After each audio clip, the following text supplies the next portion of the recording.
Allahu yatawaffal anfusa hina mautiha wallati lam tamut fi manamiha. Allahu yatawaffa.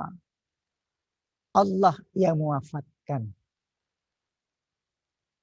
ketika matimu, dan Allah juga yang menidurkan. Berarti wafat itu juga perintah, tidur itu juga perintah.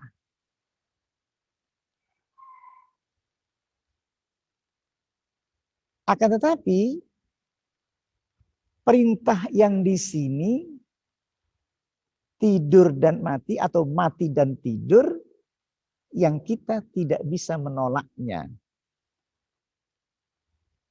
Kita dipaksa untuk mati dan tidur. Tapi kalimatnya sama, perintah. Matilah engkau dan tidurlah engkau. Allahu yatawaffa. Allahu yatawaffal anfusa hina mautiha wallati lam tamut fi manamiha. Allah mewafatkan, berarti perintah. Allah yang mewafatkan jiwa ketika mati, dan Allah juga yang mewafatkan jiwa ketika tidurnya. Artinya perintah yang tidak bisa ditolak. Sekarang aqimus shalah, perintah. Tapi masih dibolehkan ada kehendak manusia. Artinya kita dikasih kebebasan. Ikuti perintah atau menolak. Kebanyakan kita menolak. Keinginan Al-Quran jangan ditolak. Ikuti seperti nafasmu yang diperintahkan oleh Allah. Ikuti perintah Allah seperti kepada jantungmu. Syariat Islam itu mengajarkan mengikuti kehendak. Maka hilangkan hawa nafsu agar engkau sama dengan perintah kepada langit, bumi, termasuk dirimu. Termasuk kepada jantungmu, kepada nafasmu yang mengikuti perintah Allah. Nah, sama. Wa atuz zakah. Kita boleh dalam bahasa kita itu bisa menolak atau nggak mau mengikuti kehendak Allah. Karena kita dibebaskan untuk memilih ilham fujur atau ilham takwa. Kita disuruh memilih. Maka kenapa saya katakan kepada jamaah atau murid, ketika ada azan, biasakan sikap fanamu. Jangan engkau berhenti sejenak untuk menolak dalam hati ketika dipanggil hayya 'alas shalah. Bahkan sebelum dipanggil, kita sudah ada kehendak persiapan untuk berangkat ke masjid, lalu kita sholat. Nah, itu yang perlu sekarang kita fahami tentang masalah arti fana tadi. Kullu man 'alaiha fan. Demikian kalau kita baca Quran. Hilangkan hawa agar bacaannya itu tidak muncul dari hawa. Makanya kenapa diproses oleh Allah dalam 1 tahun kita puasa. Karena hawa inilah yang sulit kita untuk membedakan mana hawa nafsu dan mana bukan. Baca Quran yang muncul dari hawanya, hawa nafsunya, atau yang muncul dari batin yang jernih. Maka oleh Allah kita diwajibkan untuk berpuasa. Untuk apa puasa? Hawa itu dari mana sih munculnya? Dari makanan. Dari hawa nafsu. Di saat puasa, sebenarnya gampang sebenarnya puasa itu. Tujuannya apa itu? Tujuannya sampai engkau mampu mendapat laqiya rabbah. Kalimat laqiya rabbah, ketemunya kepada Allah itu ketika berpuasa. Laula anna syayatina yahumuna ala qulubi bani Adam lanadharu ila malakutis sama. Artinya bagi orang yang berpuasa, laula anna syayatina yahumuna, kalaulah hati Bani Adam tidak dikerumuni oleh setan, maksudnya di setan itu bercampur dengan hawa nafsu juga. Maka kita disuruh puasa dengan penuh. Untuk apa? Menghilangkan setan yang ada dalam diri kita. Alladzi yuwaswisu fi sudurin nas minal jinnati wan nas. Karena ini yang menyebabkan tertutupnya jiwa kita yang tertutup. Sehingga puasa itu akan membuka tabir itu. Untuk apa? Laqiya Rabbah. Berjumpa dengan Allah. Dalam setiap keadaan, segenap keadaan. Maka di sini kita kembalikan lagi tentang kefanaan kita lagi, nggih. Coba jangan rasakan bagaimana fana di dalam kita baca Quran. Sampai rasakan mawon bagaimana saya berdiri qiyam. Jadi qiyam dalam tahajud itu kita jadikan sarana untuk belajar fana. Di situ pergolakan. Sama dengan puasa tadi. Di situ ada pergolakan. Pengen cepat buka, pengen cepat ini, pengen cepat makan, pengen cepat itu. Padahal prosesnya adalah mengheningkan jiwa kita, menenangkan jiwa kita dari gejolak hawa. Dipaksa oleh Allah, nih caranya fana nih. Jangan makan. Mulai kita sahur sampai buka. 1 hari ya puasa itu ya. Puasa itu 1 hari penuh. Tidak ada boleh marah. Tidak boleh ada emosi. Maksudnya tidak boleh ada hawa. Pertahankan hawa ini sampai 1 tahun ke depan. Makanya puasa Syawal itu kan sama dengan puasa 1 tahun. Maksudnya apa? Gitu. Puasa sunnah Syawal. Setelah puasa lebaran ya. Kemudian kok pahalanya sama dengan puasa 1 tahun. Itu kan menyindir kita.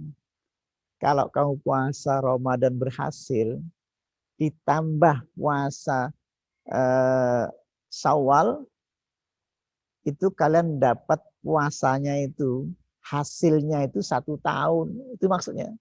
Pahala itu, pahala apa sih? Pahala perjumpaan laki Rabbah. Ketemu fitrahnya kembali, kesucian jiwa kita suci, bertahan sampai 1 tahun, ketemu puasa akan datang. Ini masih puasa nih, iya. Sifat puasa masih ada di sini. Apalagi ditambah lagi, ini masih sholat nih tadi, masih tahajud kita nih, masih sholat subuh nih. Kita pertahankan sholat kita. Ada puasa kita, ada sholat kita, ada zakat kita, ada haji kita, ada syahadat kita. Jadi 5 rukun ini sudah menjadi include di dalam jiwa kita.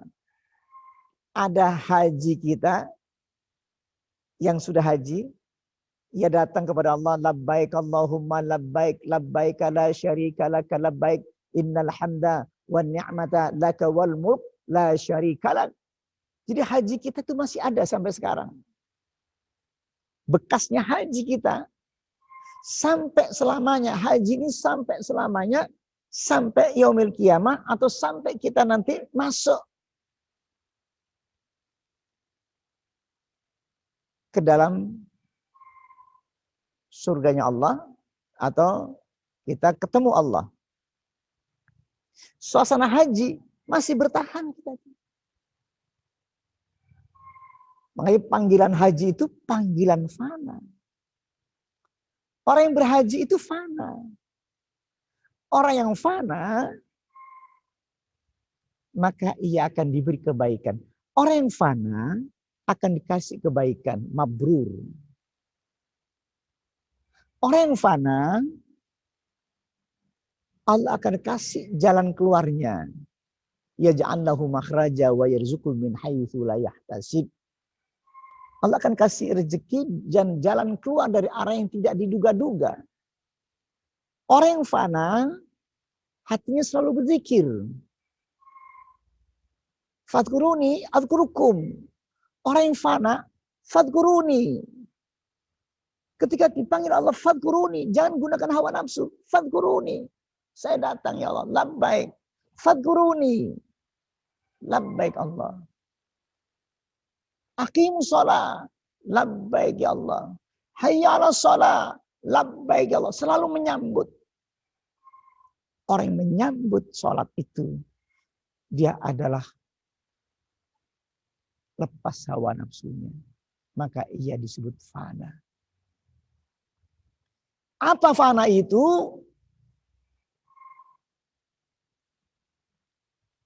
Fana itu hilangnya hawa nafsu. Hiyal fana'u fisyuhudil haqiqah. Fana itu hiyal fana'u fisyuhudil haqiqah. Ia fana, tenggelam, fisyuhud. Syuhud itu mempertahankan jiwanya, syahid. Syuhud itu menyaksikan. Syuhud itu musyahadah. Hiyal fana'u fi syuhudil haqiqah. Untuk dapat apa? Wal i'lamus sari'ul khafiyyu.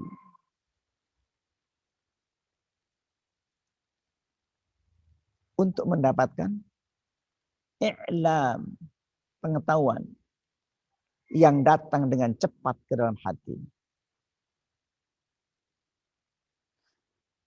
Berupa apa? Untuk tingkat Nabi namanya wahyu. Untuk tingkat sahabat namanya tahdis. Untuk orang beriman namanya firasah dan ilham. Makanya posisi ini untuk mengintai. Orang puasa mengintai. Tanazzalul malaikatu warruhu fiha bi'izni rabbihim min kulli amr. Salamun hiya hatta matla'il fajr. Mengintai turunnya malaikat. Tanazzalul malaikatu warruhu fiha bi'izni rabbihim min kulli amr. Dia membawa berita perintah-perintah Allah yang diturunkan kepada orang-orang beriman. Tanazzalul malaikatu warruhu fiha biizni rabbihim min kulli amr. Jadi hiyal fana'u fi syuhudil haqiqah.